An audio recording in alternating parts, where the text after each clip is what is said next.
Hey everyone, Chloe here, and welcome back to another Hypergamous video. So today I wanted to have a conversation about masculine women, masculine energy in women, and this conversation is long overdue because a lot of women are masculine without being aware of it.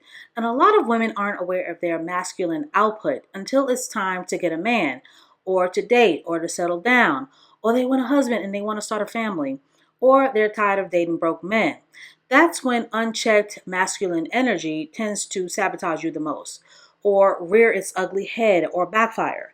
Because masculine women repel masculine men, or even worse, women who are masculine tend to attract undesirable men, or no men at all.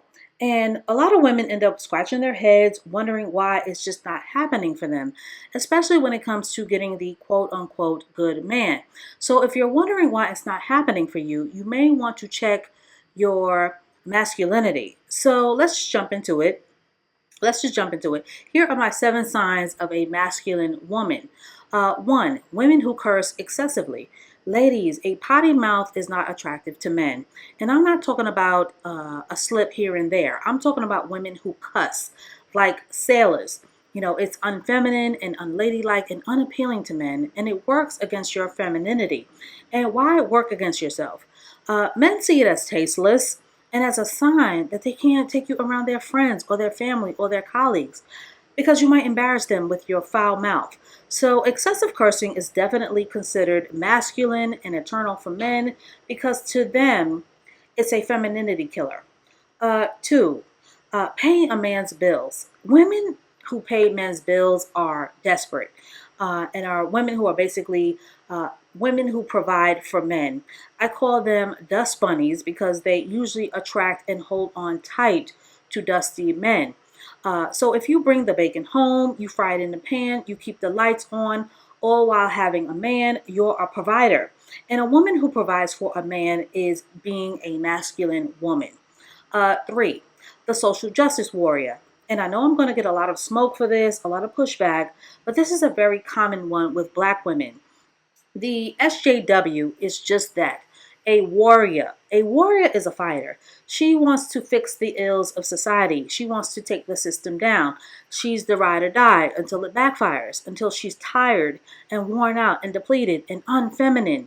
The social justice warrior is the woman who sacrifices her femininity for rage, anger, and activism. The social justice warrior sacrifices her femininity to wear masculine shoes.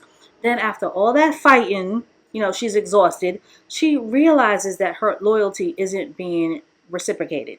Ladies, being a warrior isn't feminine. I'm going to say that again. Being a warrior isn't feminine. Being a warrior is a man's job. It's a man's job to defend. It's a man's job to protect, especially in relationships. So, with that being said, the social justice warrior is a form of masculinity. 4, women who physically and verbally challenge men.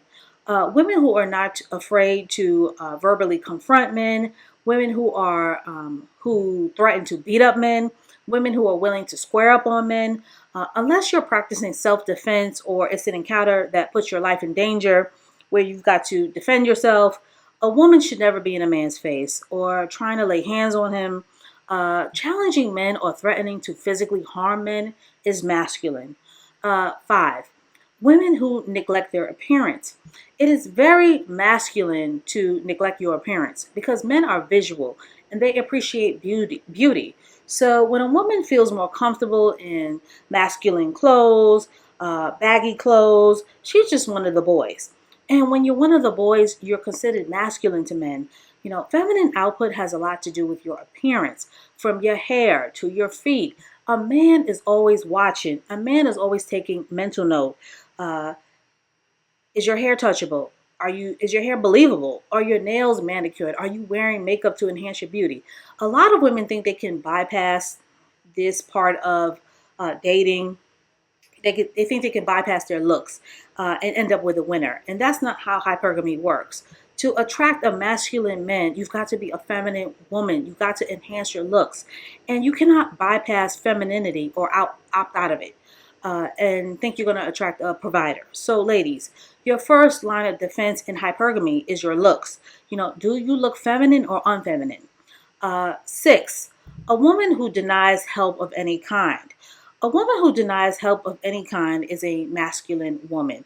If you don't want a man to open doors for you, hold doors open, or to help you pay bills, or to fix things around the house, or if you're overly self reliant, or you wear the Miss Independent label too tough, you're being too masculine. Men are at their best when they are providing and protecting and feeling needed. So if you're a do-it-all or a woman who lacks vulnerability, why do you even want a man? Why do you even need a man? 7, a woman who has a nasty attitude and defends her nasty attitude. A woman who has a nasty tone, a sour face, women who come off as bitter or salty or resentful. Listen, ladies, tone is everything when engaging with a man because men can detect nastiness. They can detect when you don't have respect for men. They can detect when you have animosity in your voice. And it actually kind of scares men because it shows men that your issues run deep than what they run deeper than what they see on the surface. And that, and your tone is an indicator of something that he isn't willing to sign up for in the long run. So, ladies, a nasty attitude and a nasty tone is very masculine to men. 8, women who lead with strength instead of their femininity, aka the strong black woman. This is the woman who likes to flex, right? She likes to flex muscle and she likes to impress men. She likes to impress men with her education, her degrees, her career, and her accomplishments. And a lot of women don't realize this. They don't realize how masculine it is to try to impress a man, because a lot of women don't understand that it's not a woman's job to impress a man. It's a man's job to impress you. Men are supposed to be impressing women. So when a woman tries to impress a man, it's very masculine and it backfires because a lot of women who like to flex end up attracting dusties and users and losers and men who want to eat off their success, because masculine women attract feminine men and men who want to be kept and provided for.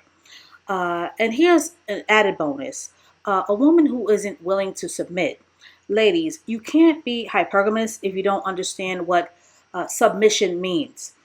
Men are wired to lead. So a woman who doesn't respect a man's wiring to lead, or a woman who's not receptive to a man's sense of leadership, or women who seek to control or to back lead, which is a form of controlling a man, or women who see men's leadership as a form of oppression or a dictatorship or domination or as tyranny, or she wants to be the quarterback in a relationship. Women who won't allow their man to lead or who challenges a man's attempts at leadership, these kind of women tend to get into serious power struggles with men.